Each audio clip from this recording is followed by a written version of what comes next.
আবার অশান্ত বাংলাদেশ, ফের বঙ্গবন্ধুর বাড়িতে হামলার ঘটনা। ভাষণ দেবেন শেখ হাসিনা, এই ঘোষণা হতেই ধানমন্ডির বাড়িতে ভাঙচুর চালানো হয়, আগুন ধরিয়ে দেওয়া হয়। মুজিবুর রহমানের বাড়ি বুলডোজার দিয়ে গুড়িয়ে দেওয়ার হুঁশিয়ারি দেওয়া হয়। মিছিল করে গিয়ে বঙ্গবন্ধুর বাড়িতে চড়াও হয়ে বাড়ির গেট ভেঙে ভেতরে ঢুকে তাণ্ডব চালানো হয়। ছবিটা একবার দেখুন।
একদমই দেখো, 5ই আগস্ট একই ঘটনা ঘটেছিল এবং 5ই আগস্ট এই ধানমন্ডির যে বাড়ি, সেই বাড়িতে ভাঙচুর করা হয়েছিল।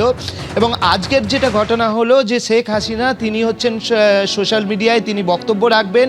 এই সোশ্যাল মিডিয়ায় যে বক্তব্য রাখবেন সেটা হচ্ছে আওয়ামী লীগের যারা নেতাকর্মী তারা প্রচার শুরু করেন এবং তার পরপরই দেখা যায় যে ফ্যাসিবাদ বিরোধী যে ছাত্র আন্দোলন তাদের কিছু লোকজন এবং বিদেশে বসে থাকা বেশ কিছু সমাজ মাধ্যমে সক্রিয় যারা হচ্ছে হাসিনা বিরোধী বলে পরিচিত তারা কিন্তু ডাক দিতে শুরু করেন যে 32 নম্বর যে ধানমন্ডির বাড়ি রয়েছে বঙ্গবন্ধুর স্মৃতি বিজড়িত, সেই বাড়ি থাকবে না, এরকম ডাক শুদ্ধ দেওয়া হয়।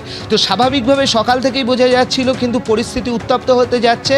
তার কারণ এদিন ভারতীয় সময় প্রায় 8টা সাড়ে 8টা এই সময় হচ্ছে শেখ হাসিনা তার বক্তব্য রাখার কথা, যে বক্তব্য বিভিন্ন জায়গায় দেখানোর কথা।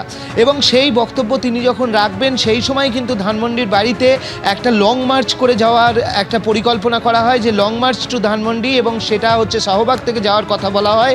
কিন্তু পরবর্তী সময় যেটা দেখা যায় যে প্রায় সন্ধ্যে থেকেই প্রচুর মানুষ জড়ো হতে শুরু করেন এই ধানমন্ডির বাড়িতে এবং সেই বাড়ির ভেতরে ঢুকে পড়েন, ভাঙচুর চালাতে থাকেন অবাধে। পুরোপুরি যে বিশৃঙ্খল পরিস্থিতি, সেই বিশৃঙ্খল পরিস্থিতির সৃষ্টি হয়। অন্যদিকে শেখ হাসিনা তিনি যখন বক্তব্য রাখছেন তিনি বারবার বলছেন যে এই বাড়ি তিনি আগেই ছেড়ে দিয়েছিলেন, এই বাড়িতে একটা ইতিহাস জড়িয়ে রয়েছে, এই বাড়িতে তারা কেউ থাকতেন না। সুতরাং তার ওপর যে ব্যক্তিগত রাগ, সেই রাগ কোনোভাবে ধানমন্ডির এই বাড়ির ওপর গিয়ে পড়ার কথা নয়। কিন্তু তা সত্ত্বেও এদিন সকাল থেকে যেভাবে দেখা গেল যে ডাক দেওয়া হলো যে এই বাড়ি থাকবে না, গুড়িয়ে দেওয়া হোক এই দালান বাড়ি, এবং সেই ডাক দিয়ে শেষ পর্যন্ত প্রচুর মানুষকে সামিল করা হলো এবং সামিল করে এই বাড়িতে গিয়ে ভাঙচুর চালানো হলো, যা ঠিক 5ই আগস্ট হয়েছিল। অর্থাৎ নিজেদের যে ইতিহাস, যে একেবারে ইতিহাসকে মুছে ফেলার একটা চেষ্টা, সেটা বারে বারে দেখা যাচ্ছে। যেমনটা আজ কিছুক্ষণ আগে, কয়েক ঘন্টা আগে এই একই ছবি দেখা গিয়েছে। আমি অর্ণব বাবা তোমার কাছে আসবো, কিন্তু তার আগে শেখ হাসিনা কি বলছেন একবার দেখবো। আমাদের মুক্তিযুদ্ধের ইতিহাস, আমাদের গৌরবের ইতিহাস, আমাদের বিজয়ের ইতিহাস, এই ইতিহাসকে মুছে ফেলতে পারবে না।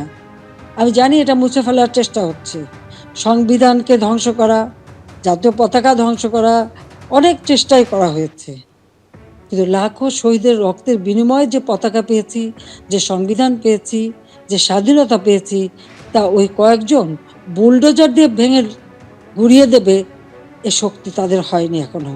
এটা তাদের দুর্বলতার প্রকাশ। তারা একটা দালান ভাঙতে পারে কিন্তু ইতিহাসকে তারা ধ্বংস করতে পারে না। ইতিহাস কিন্তু তার প্রতিশোধ নেয়, এটাও তাদের মনে রাখতে হবে। একবার মুছে ফেলা হয়েছিল 75-এর পর, এরপরে আবার এখন শুরু। যারা এটা করছে তারা তাদের হীনমন্যতার পরিচয় দিচ্ছে। তাদের কাছে বোধহয় বাংলাদেশের স্বাধীনতাটা পছন্দ হয় না, ওই পাকিস্তানিদের মানে অধীনে থাকা আর তাদের পদলেহন করাটাই তাদের বোধহয় পছন্দ। সরাসরি আমাদের প্রতিনিধি অর্ণব মুখোপাধ্যায় আমাদের সঙ্গে রয়েছেন। অর্ণব, আমরা শুনলাম শেখ হাসিনা তিনি বলছেন যে এইভাবে বাংলাদেশের মুক্তিযুদ্ধের ইতিহাস ধ্বংস করা যাবে না।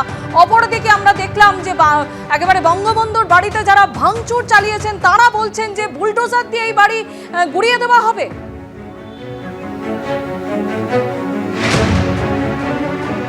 একেবারেই দেখো, একদিকে চলছে হিন্দুদের ওপর অত্যাচার, একদিকে আটকে রাখা হচ্ছে চিন্ময় প্রভুর মতো মানুষকে, যারা চেয়েছিলেন যে অন্তত হিন্দুদের যাতে অধিকারটুকু সেখানে বজায় থাকুক।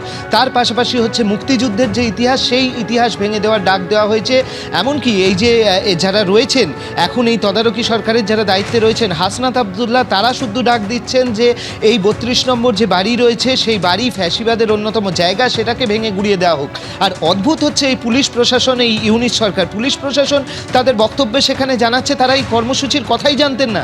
যেখানে শুধু বাংলাদেশ নয়, যেখানে শুধু সমস্ত সারা বিশ্বের লোকজন জানেন যে এই কর্মসূচির ডাক দেওয়া হয়েছে। যখন বক্তব্য রাখবেন হাসিনা, তখন তার সেই জায়গায় 32 নম্বর ধানমন্ডির বাড়ি ঘুরিয়ে দেওয়ার কথা বলা হচ্ছে, আর সেখানে পুলিশ প্রশাসন বলছে যে তারা কিছুই জানতেন না। এটাই হচ্ছে সেখানে প্রশাসনের চরিত্র, সেখানকার সরকারের চরিত্র। যে সরকার হিন্দুদের নিরাপত্তা দিতে পারে না, যে সরকার তার ইতিহাসকে সুরক্ষিত করতে পারে না। এবং সেই ঘটনায় কিন্তু দেখা গেল 5ই আগস্ট যে ঘটনা ঘটেছিল, ফের কিন্তু এদিন সেই ঘটনারই পুনরাবৃত্তি দেখা যাচ্ছে। এবং সেই যে একটা আর্কাইভ ছিল, সেখানে যে আলাদাভাবে সমস্ত সংরক্ষিত হয়েছিল, সেই সমস্ত ভেঙে গুড়িয়ে দেওয়া হচ্ছে।